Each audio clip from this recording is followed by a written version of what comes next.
Now we begin a new chapter, namely a chapter about curves. By a curve we mean something like that, and a special type of curve is a straight line, which is something like that. We can use these graphical interpretations to help us understand some properties of numbers. If we have one real number, let's denote it x, you can think of big picture or image of this number as a point on the real line. If the number is fixed, if it is constant, then this point stays at rest. If the value changes, then you can think of the point moving along the line in time. When we have two numbers, x and y, we can put them into a little box called vector or ordered pair, and two real numbers can be visualized as a point in the plane, with this being x and this being y. This system of numbers and this geometrical visualization is called Cartesian coordinates. When these two numbers are fixed, are constant, then this point stays in its position forever. Sometimes the two values may change, and then this point may travel in the plane. Some curves can be described by giving a relation between the two numbers in a form of a function. If we have the functional dependence, y is a function of x, an example, y is x squared, then this gives a curve like that. For a function, we want for every x from the domain of definition to give just one result. So some curves can be described as a graph of a function, but some cannot. An example of a curve that cannot be described as a function, namely as a function meaning y, a function of x, a curve like that. This is a nice curve, but it is not a graph of a function y depending on x, because for some x values we have 3, that means more than one result, not a function.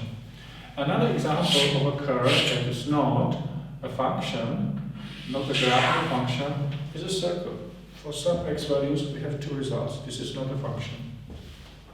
So we want to have some more general mathematical apparatus, mathematical concept to describe even these types of curves. And this can be done by introducing a new variable. Here we had just two variables. X was the independent variable and y was the dependent variable. And now let's have 3 variables. And the third, the only independent, will be called t as time. An example, if we have x is cosine of t, y is sine of t. So this is a very important, easy example of 2 functions that define a curve. Here t is the only independent variable. You can think of t as time.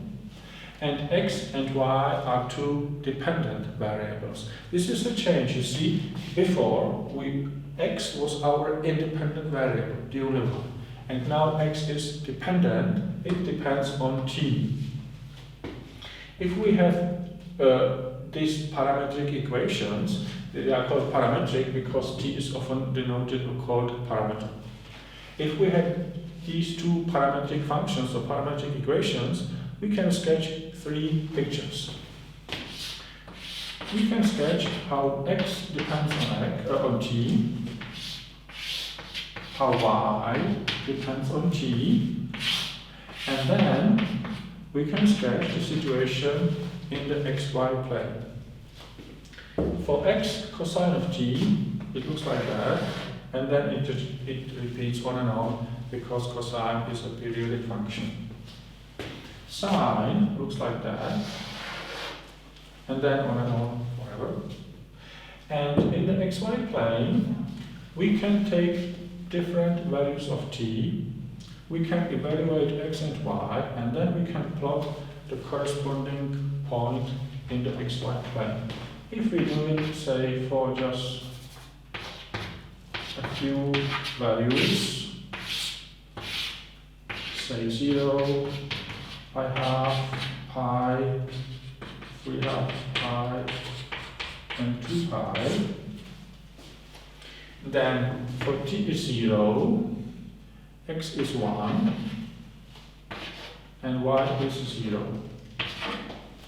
And the point x is 1, y is 0 is here.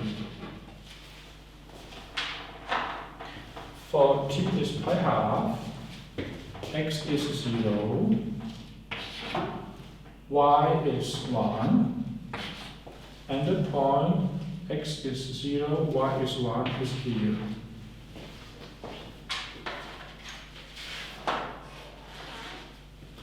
For t is pi, x is -1, y is again 0, and the point -1, 0 is here. And for t is 3/2 of pi, x is 0, y is -1, and the point is here. And then for 2 pi, the same results as for 0, namely 1, 0, and we are here. If we add more lines in this table, then we can draw more points, and these points will be lying on the unit circle. So we see this curve is not a graph of a function y, a function of x. To describe this curve completely, we need two functions, not just one. It is easy to see that this is indeed the unit circle, namely if you consider x squared, we have cosine squared of t, and if we consider y squared, we have sine squared of t. And if we add these two, we have cosine squared plus sine squared, which is equal to 1, and this is the equation of the circle. Because square root of x squared plus y squared is the distance of the point from the origin. So this was for function cosine, functions sine. In general, we can have x being some function, say f1 of t, and y another function, say f2 of t. Sometimes it is possible to convert this parametric description of a curve into this single function description. An example, if x is e to t and y is 2t,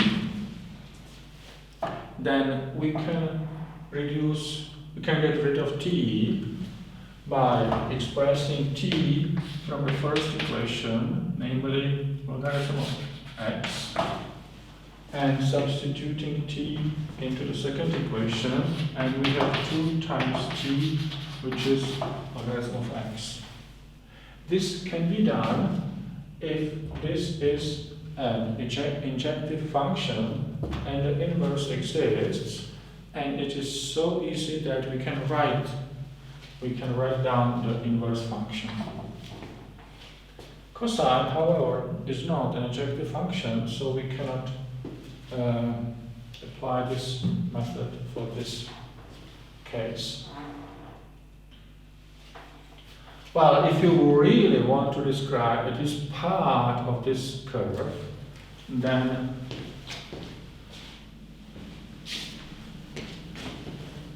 say if we delete the lower part of the circle, then from this equation we can express y squared being 1 minus x squared, And if we limit our attention to non-negative y, then we have y equal to square root of 1 minus x squared, which is the upper half of the line. And if we consider, on the other hand, non-positive y only, then we can express y from here, namely minus square root of 1 minus x squared, which is the bottom part, the bottom half circle. But it is not to describe the entire circle as a function of y, as a function of x.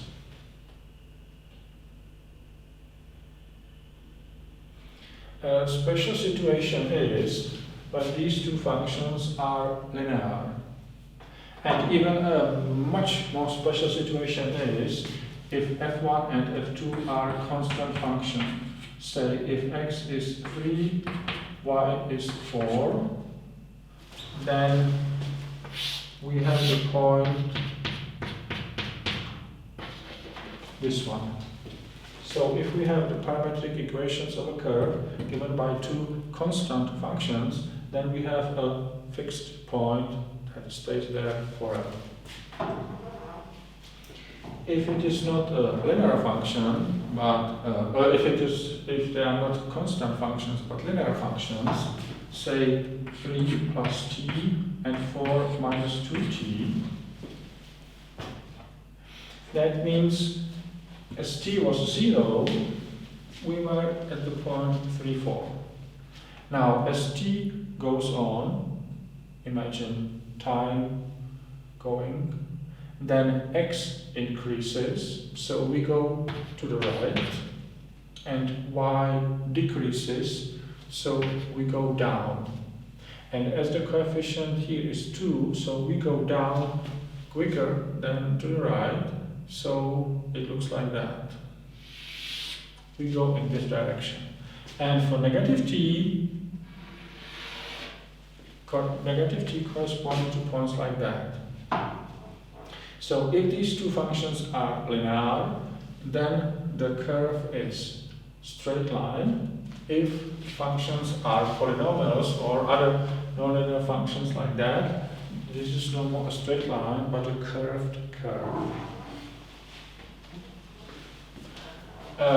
Sometimes it is convenient to write these two lines in a single line, and namely we can consider a terminal point capital X with the coordinates xy.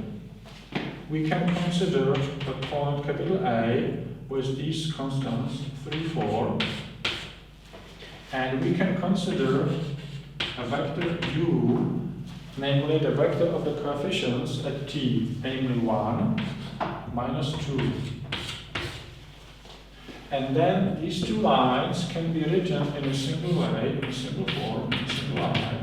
Namely, capital X, the general point of the line, is equal to the point capital A, that corresponds to these constant values, plus the parameter t multiplied by the vector u.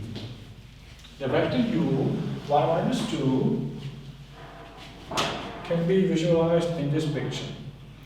Often we sketch the vector starting at the origin and going this distance to the right and this distance up. If it is negative, then down.